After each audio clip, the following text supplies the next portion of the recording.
आज से ठीक 150 वर्ष पहले चैत्र शुक्ल पंचमी को 1875 ईस्वी में और संवत के हिसाब से 1932 विक्रम संवत में, आपके हिसाब से ये 2082 है, लेकिन ध्यान रखिएगा गुजरात में आज के ही दिन को 2081 कहते हैं। उनका विक्रम संवत 2081 है। चैत्र महीना है वही, शुक्ल पक्ष भी वही है, पंचमी भी वही है। चैत्र मास की शुक्ल पक्ष की पंचमी आज वहाँ भी है, यहाँ भी है। लेकिन गुजरात में, और उस समय का गुजरात जो था बहुत बड़ा था, महाराष्ट्र भी उसके अंदर था, तो महाराष्ट्र के अंदर भी वही प्रथा चलती थी। तो उसको वो लोग 2082 आज हम कहते हैं, उस समय उसको क्या कहते थे? उस समय उसका नाम उन्होंने 1931 रखा हुआ है। ध्यान रखिएगा, आज से 150 वर्ष पहले क्या होगा? 150 वर्ष पहले ईस्वी के हिसाब से 1875 ईस्वी होगा। संवत के हिसाब से 1932 विक्रम संवत होगा, लेकिन गुजरात के हिसाब से 1931 होगा। हमसे एक बार डॉक्टर वेदपाल जी ने प्रश्न किया था कि शास्त्री जी, जीवन चरित्र में ये लिखा है कि स्वामी जी ने जब आर्य समाज की स्थापना की तो उस समय 1931 विक्रम संवत था, और हमारे चंद्रपाल जी और बहुत लोग गए थे अभी बंबई में। काकरवाड़ी समाज में आप शिलालेख देखिएगा तो वहाँ क्या शिलालेख में लिखा है? 1931 विक्रम संवत। तो ये भ्रम न रह जाए इसलिए मैं बतला रहा हूँ। वो लोग उसको 1931 कहते हैं गुजरात वाले, उसी को हम लोग 1932 कहते हैं। ऐसा इसलिए होता है कि उनका नया संवत शुरू होता है कार्तिक मास के शुक्ल पक्ष की प्रतिपदा। हमारे यहाँ विक्रम संवत प्रारंभ होता है कब? चैत्र मास के शुक्ल पक्ष की प्रतिपदा को। चंद्रकांत जी आप दिख रहे हैं ठीक से? नहीं तो थोड़ा इधर आ जाइए। हाँ, श्रोता लोग दिखने चाहिए, और प्रबुद्ध श्रोता तो जरूर दिखने चाहिए, क्योंकि अध्यापक जब पढ़ाता है, हम पढ़ा तो नहीं रहे हैं, तो देखता है कि अच्छे छात्र जरूर सामने रहें। फर्स्ट बेंचर इसलिए हमेशा अच्छा माना जाता है, पहली लाइन में जो बैठते हैं वो ज्यादा तेज होते हैं। तो ये बात ध्यान रखिएगा। तो थोड़ी सी बात पहले की बता दें कि स्थापना तो चैत्र शुक्ल प्रतिपदा को हुई थी, और उस दिन क्योंकि विक्रम संवत बोलने में बच्चों को भी और बड़ों को भी दिमाग में सेट नहीं हो पाता, इसलिए मैं विक्रम संवत का प्रयोग कम करूंगा, ईस्वी संवत का प्रयोग ज्यादा करूंगा, जिससे आपको समझ में आ जाए। तो स्थापना जिस दिन हुई थी उस दिन 7 अप्रैल था, 1875 ईस्वी थी, बुधवार का दिन था। स्थापित हो गया। 96 लोग मेंबर बने थे। 96 लोगों के मेंबर बनने में स्वामी दयानंद ने अपना नाम ऊपर नहीं लिखने दिया, न 1 पर, न 2 पर, न 3 पर, न 4 पर। स्वामी जी का नाम 31 नंबर पर था। जो गिरधारी लाल दयालदास कोठारी बने थे उनका नाम भी नीचे था, वो प्रधान थे। आनंद जी पानाचंद, आनंद जी पारिख मंत्री बने। दोनों बहुत पढ़े लिखे उस जमाने में BA LLB इतना पढ़ना बहुत बड़ी बात होती थी। ये दोनों काफी पढ़े लिखे थे, ये मंत्री बने थे। और उसी समाज के मेंबर में 85 नंबर पर श्याम जी कृष्ण वर्मा भी थे, जिसकी अस्थियों को पेरिस से माननीय नरेंद्र मोदी ले आए हैं, जिन्होंने इंडिया हाउस की स्थापना लंदन में की थी और क्रांतिकारी आंदोलन की नींव रखी थी। उनके ही शिष्य मदन लाल धींगरा थे और वीर सावरकर भी। गांधी जी की मुलाकात उनसे इंडिया हाउस लंदन में हुई थी। हमें उस बात पर विस्तार से नहीं जाना है, लेकिन वो मेंबर बने थे। और पहली बार ये समझिए कि मनसाली एक जाति होती है बनियों की, वो भी लोअर बैकवर्ड, उसमें पैदा हुए थे श्याम जी कृष्ण वर्मा। वहाँ के हाई स्कूल पढ़ते समय उनकी तीव्र बुद्धि को स्वामी दयानंद ने परख लिया था, और उनको स्वामी जी ने पढ़ाया, संस्कृत का विद्वान बनाया, और विदेशों में वेद का प्रचार करने के लिए उनको भेजा था। वो जब विदेशों में गए, वहाँ की आबो हवा में देखा कि यहाँ कितनी स्वतंत्रता है, तब भारत की स्वतंत्रता उनको बहुत बेधने लगी उनके हृदय को, और फिर उन्होंने अपने जीवन का लक्ष्य भारत को स्वतंत्र करना ही बना लिया। तो वेद प्रचार का काम जो विदेशों में करना चाहते थे स्वामी जी, उनके माध्यम से वो काम गौण हो गया और देश की स्वतंत्रता का काम प्रधान हो गया। तो ये तो अलग बात है। तो जब स्थापना हुई चैत्र शुक्ल प्रतिपदा को, उसके पहले मुंबई नगर में एक प्रगतिशील संस्था थी जिसका नाम प्रार्थना समाज था। आप लोगों ने नाम सुना होगा। और वो प्रार्थना समाज एक प्रकार से ब्राह्म समाज जो कलकत्ता का था उसका वो मुंबई संस्करण था। बहुत थोड़े अंतर थे। ब्राह्म समाज की मान्यताएं कुछ दार्शनिक दृष्टि से विस्तृत थी, क्योंकि ब्राह्म समाज के संस्थापक राजा राम मोहन राय विद्वान व्यक्ति थे। वो एक साथ 6-7 भाषाएं जानते थे। वो संस्कृत भी जानते थे, अंग्रेजी भी जानते थे, अरबी भी जानते थे, उर्दू भी जानते थे, फारसी भी जानते थे। राजा राम मोहन राय नाम से मत समझिएगा कि कोई वो राजपूत या ठाकुर थे। जन्मना ब्राह्मण थे। राजा की उपाधि उनको सरकार ने दी थी और उनको भी एक प्रकार से धर्म की लगन थी। हम बहुत संक्षेप में अपनी बात कह रहे हैं। राजा राम मोहन राय के जीवन को पढ़कर के, उनके कार्यों को पढ़कर मैं इस परिणाम पर पहुंचा हूं कि वो अंग्रेजी राज्य के समर्थक थे, लेकिन ईसाईयत के समर्थक नहीं थे। स्वामी दयानंद से पहले जिस व्यक्ति ने ईसाई धर्म के, क्रिश्चियनिटी के खिलाफ पुस्तकें लिखी, ट्रैक्ट लिखे, अखबारों में लेख लिखा, तो वो केवल राजा राम मोहन राय थे। राजा राम मोहन राय का इसी कारण से अंग्रेजों ने कोई बहुत विरोध नहीं किया। यद्यपि अंग्रेज उनसे बहुत खुश भी नहीं थे, लेकिन बहुत नाराज भी नहीं थे, क्योंकि अंग्रेजी राज्य के वो समर्थन करते थे, लेकिन ईसाईयत का वो विरोध करते थे। तो वो उनका जो चिंतन था, संस्कृत के विद्वान होने के बावजूद भी राजा राम मोहन राय वेदों को उन्होंने नहीं पढ़ा था। जो लौकिक संस्कृत भाषा है उसके द्वारा संस्कृत के ही ग्रंथ पढ़े जा सकते हैं। कोई व्यक्ति संस्कृत पढ़ा है, यदि वैदिक संस्कृत नहीं पढ़ा है, वेद के व्याकरण को नहीं पढ़ा है, तो जो लौकिक संस्कृत में मनुस्मृति है, रामायण है, महाभारत है, गीता है, पुराण है, या कालिदास का रघुवंश नाटक महाकाव्य है, शाकुंतल नाटक है, काव्य है, स्मृति है, पुराण है, रामायण है, महाभारत है, इसको तो समझ सकता है। लेकिन वैदिक व्याकरण के न पढ़ने से वो वेद को समझ नहीं सकता। इसलिए वेद के बारे में उनकी कोई धारणा नहीं थी।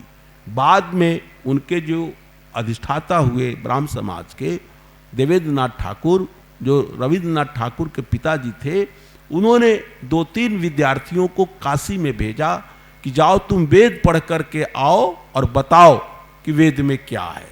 तो वो 2-3 विद्यार्थी जो काशी में आए, वेदों को पढ़ा, तो उस समय काशी में कोई भी ऐसा व्यक्ति नहीं था। वेद तो रटा देते थे, लेकिन वेदों के बारे में उनकी धारणाएं बहुत अच्छी नहीं थी। वो समझते थे कि वेद वही बात कहते हैं जो पुराण कहते हैं। तो पुराणों के समर्थक नहीं थे राजा राम मोहन राय। तो उन्होंने, इसलिए वो जाकर बता दी गई, तो देवेंद्रनाथ ठाकुर ने, राजा राम मोहन राय का तो कोई निश्चित विचार नहीं मिलता, लेकिन देवेंद्रनाथ ठाकुर ने कह दिया कि हम वेदों को ईश्वर प्रणीत नहीं मानते। वेद हमारे सामने वैसे ही है जैसे और ग्रंथ हैं, हमारे लिए इसकी स्वतः प्रमाण मानने की कोई बात नहीं है। और फिर एक बात और भी उनके दिमाग में आ गई थी कि पुनर्जन्म भी ठीक नहीं है। ब्रह्म समाज की 2 मान्यताएं ऐसी थी जो प्रचलित सनातन धर्म की मान्यताओं के विरुद्ध थी। एक तो ये कि वेद प्रमाण स्वतः प्रमाण नहीं है, और दूसरा आवागमन नहीं होता, पुनर्जन्म नहीं होता। लेकिन जो प्रार्थना समाज बम्बई में खुला था, उनका जोर इस बात पर नहीं था। वो केवल सामाजिक जो बुराइयां थी हमारे देश में उसके खिलाफ थे। उनके संस्थापकों में आत्माराम पांडुरंग और गोपाल कृष्ण भांडारकर की कोई बहुत बड़ी भूमिका तो नहीं थी, लेकिन सबसे बड़ी भूमिका इसमें महादेव गोविंद रानाडे की थी।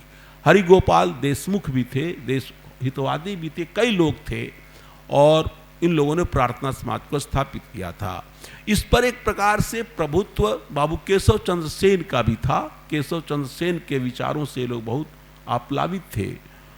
ब्राह्म समाज संस्था 1867 में स्थापित हुई थी और वो संस्था सुधार का छोटा मोटा काम करती थी। और वो बम्बई में उनका एक साप्ताहिक सत्संग होता था और वो सत्संग रविवार को प्रातः काल होता था। बम्बई के लोग उस जमाने में रविवार को आदित्यवार बोलते थे। रविवार बोलने से ज्यादा क्या बोलते थे? आदित्यवार। और आप जानते हैं रवि का अर्थ भी सूर्य होता है और आदित्य का अर्थ भी सूर्य होता है। तो वो लोग रविवार को प्रातः काल सत्संग करते थे। तो आर्य समाज के लोगों ने कहा कि स्वामी जी हम लोगों को क्या करना चाहिए। तो भाई आगे मैं बताऊंगा कि उस दिन 28 नियम तय किए गए थे। आर्य समाज के जो नियम बनाए गए थे वो 28 नियम थे और नियम बनाने का दायित्व पानाचंद पारिख ने निभाया था, जो उसी दिन चैत्र शुद्ध प्रतिपदा को नहीं, उसके एक आध महीने पहले से वो उनको ड्यूटी दी गई थी कि आप नियम बनाइए। और स्वामी जी के निर्देशन में उन्होंने नियम बनाए और नियमों में 28 नियम थे। उसमें एक ये भी था कि सप्ताह में एक दिन हम सब इकट्ठे होंगे। ध्यान रखिए, नियमों में एक नियम ये था कि सप्ताह में एक दिन हम सब इकट्ठे होंगे और इकट्ठे होकर क्या करेंगे इसकी भी चर्चा थी। हम वेद मंत्रों का पाठ करेंगे, हवन करेंगे, भजन गवैयों का प्रयोग है, गवैयों के द्वारा प्रभु का भजन गाया जाएगा, वेद पर प्रवचन किया जाएगा, शंका समाधान किया जाएगा, प्रीति पूर्वक प्रश्नोत्तर किए जाएंगे। प्रश्नोत्तर मतलब कोई पूछेगा कोई उत्तर देगा, ये सारी चीजें तय हुई थी। तो ये तय हुआ कि प्रार्थना समाज के लोग भी प्रगतिवादी हैं, ऐसा दिन रखा जाए कि वो लोग भी हमारे साप्ताहिक सत्संग में उपस्थित हों। एक बात और ध्यान रखिएगा, साप्ताहिक सत्संग शब्द का प्रयोग नहीं होता उस समय अधिवेशन का प्रयोग होता था। आजकल अधिवेशन कुछ राजनीतिक दलों के लिए ज्यादा होता है, लेकिन उस जमाने में शब्द में ऐसा कुछ नहीं है कि राजनीतिक लोगों की मीटिंग को अधिवेशन कहा जाए, लेकिन प्रयोग अधिवेशन होता था। स्थापना दिवस का भी प्रयोग नहीं होता था, जन्मदिन का प्रयोग होता था। ध्यान रखने की बात है, आर्य समाज का जन्मदिन मनाया गया, इसका उल्लेख मिलता है। अधिवेशन किया गया साप्ताहिक अधिवेशन का, इसका उल्लेख मिलता है। तो तय किया गया कि हम सत्संग कब करेंगे? शनिवार को सायंकाल। स्थापना हुई है बुधवार को, तो अगला सत्संग कब होगा? शनिवार। बुधवार को प्रतिपदा थी, शनिवार को पंचमी थी। आप कहेंगे कैसे पंचमी होगी? क्योंकि बुध बृहस्पति शुक्र शनि चौथा दिन पड़ जाता है, एक दिन का क्षय हो गया था, तिथि जो होते हैं क्षय भी हो जाता है। तो इसलिए ये बात मैं इतिहास की जानकारी के लिए बताना चाहता हूं, क्योंकि बहुत सारे आर्य समाज के भी कुछ ऐसे विद्वान हैं और कुछ और लोग भी हैं जो आर्य समाज की स्थापना तिथि चैत्र शुक्ल पंचमी मानते हैं, प्रतिपदा नहीं मानते। लेकिन डॉक्टर वेदपाल जी और हम और आपके पूज्यपाद संत शिरोमणि स्वामी विवेकानंद जी, हम तीनों की एक मान्यता है कि आर्य समाज की स्थापना चैत्र शुक्ल प्रतिपदा को हुई थी। ये इसलिए महत्वपूर्ण नहीं है कि डॉक्टर वेदपाल जी मानते हैं या स्वामी जी मानते हैं या मैं मानता हूं, इसलिए महत्वपूर्ण हो कि सच है। मैं स्वामी जी का आदेश है कि इस पर मैं एक लिखूं, तो मैंने थोड़ा बहुत लिखा है। स्वामी जी का आदेश जल्दी पालन नहीं हो पाया। मैं इस पर पूरा, जैसे मेरी स्वामी दयानंद की जन्मतिथि पर पुस्तक है 112 पृष्ठ की, इस प्रकार मैं इस पर भी लिख सकता हूं, लेकिन अभी उनका स्वामी जी का आदेश है कि थोड़े पृष्ठों का लिखो जिससे आम जनता में प्रचार हो जाए। तो इरादा है कि 32 पृष्ठ का लिखूंगा और उसका कई भाषाओं में अनुवाद किया जाएगा। तो फिलहाल आप जान लीजिए कि स्थापना चैत्र शुक्ल प्रतिपदा को हुई थी। इसका सबसे बड़ा प्रमाण वहां शिलालेख लगा हुआ है, उसमें चैत्र शुक्ल प्रतिपदा लिखा है। दूसरा बड़ा प्रमाण कि देवेंद्र बाबू ने जो जीवनी लिखी स्वामी दयानंद की, तो वो जीवनी पहले उन्होंने 1896 में लिखी थी। उस जीवनी में जो उनके जीवन काल में छप गई थी बांग्ला में, फिर उसके जीवन काल में ही उसका हिंदी में भी अनुवाद छपा था, उसको यही मेरठ के घासीराम जी ने किया था। उसमें लिखा है कि आर्य समाज की स्थापना चैत्र शुक्ल प्रतिपदा को हुई थी। तो ये बहुत बड़ी बात है। वहां का शिलालेख होना, देवेंद्र बाबू की लिखी हुई किताब में चैत्र शुक्ल प्रतिपदा का होना, और जो एक सबसे बड़ा प्रमाण मिला जिससे हमको लगा, पहले हम भी पंचमी मानते थे, वो प्रमाण ये मिला कि एक गुरुकुल अयोध्या के प्रथम स्नातक थे, प्रथम श्रेणी में प्रथम बार जो होता है ना, पहले स्नातक बहुत योग्य होते हैं। किसी भी संस्था का पहला बैच जो निकलता है बड़ा भारी। आर्य समाज में भी जो पहले बैच के थे लोग, हंसराज, श्रद्धानंद, लेखराम, उस टक्कर के अगला बैच नहीं निकला। ऐसे गुरुकुल भी आपको मिलेंगे जिस गुरुकुलों के पहले, जैसे प्रज्ञा बहन जी की पहली बैच की जो स्नातिकाएं हुई, नंदिता जी, सूर्या जी, प्रियमदा जी, माधुरी जी, और उसके टक्कर की आगे नहीं हुई। तो ऐसे ही आपके किसी भी संस्था को देखिएगा, उसमें प्रथम स्वतंत्रता संग्राम के जो प्रथम कोटि के, तो उसमें से एक बहुत बड़े विद्वान थे जिनका नाम था ऋषि मित्र शास्त्री। अब बंबई धनी तो है ही भाई, भारत के अन्य नगरों की अपेक्षा मुंबई, तो मुंबई आर्य समाज के लोगों ने कहा हमें बहुत विद्वान व्यक्ति यहाँ का आचार्य चाहिए। तो स्वामी त्यागानंद महाराज जो गुरुकुल के संस्थापक थे, उन्होंने ऋषि मित्र जी को वहाँ भेजा। तो साधारण पुरोहित तो थे नहीं, साधारण पुरोहित होता तो साधारण काम करते रहते। वहाँ रहने पर उन्होंने पुराने कागजों को ढूंढना शुरू किया, छानबीन करनी शुरू की, और बहुत परिश्रम से उनको गुजराती भाषा में लिखे हुए पुराने रजिस्टर मिल गए। और रजिस्टर क्या थे? वो आर्य समाज मुंबई के रजिस्टर थे। जैसे आप प्रत्येक साप्ताहिक सत्संग की रजिस्टर बनाते हो ना, कि आज सत्संग हुआ, ये भाषण हुआ, इनका उपस्थिति हुई, ऐसे ही वो मिल गए। अब वो मिल गए उस समय के, स्वामी दयानंद के समय के मिल गए। तो हम ज़्यादा इस विषय पर नहीं बोलेंगे क्योंकि हमें बहुत चीज़ें बोलनी हैं। आप ये समझ लीजिए, अलग से कोई पूछे या पुस्तक आएगी तो आ जाएगा, उसमें मिल गया इस बात का प्रमाण कि स्वामी जी ने स्थापना चैत्र शुक्ल प्रतिपदा को ही की थी। और ये ऐसे भी सोचने वाली बात है, चैत्र शुक्ल प्रतिपदा नववर्ष का दिन है, नववर्ष है, वसंत का आगमन है, स्वामी जी बंबई में बैठे हुए हैं, फिर क्यों शुक्ल प्रतिपदा को छोड़कर पंचमी को स्थापित करेंगे? लेकिन पंचमी का प्रचार क्यों हो गया? इसलिए हो गया कि पहला सत्संग हुआ पंचमी को। और अखबारों में, टाइम्स ऑफ इंडिया में हमें लगता है कि प्रतिपदा के स्थापना के बाद ये न्यूज़ गया नहीं अखबारों में, उसी दिन तय कर लिया गया कि भाई पंचमी को हम मिलेंगे, बैठेंगे। और इसलिए पंचमी के दिन जो सत्संग हुआ या अधिवेशन हुआ, उसकी बिना वहाँ लिखा है कि उसकी अध्यक्षता गिरधारी लाल दयालदास कोठारी ने की।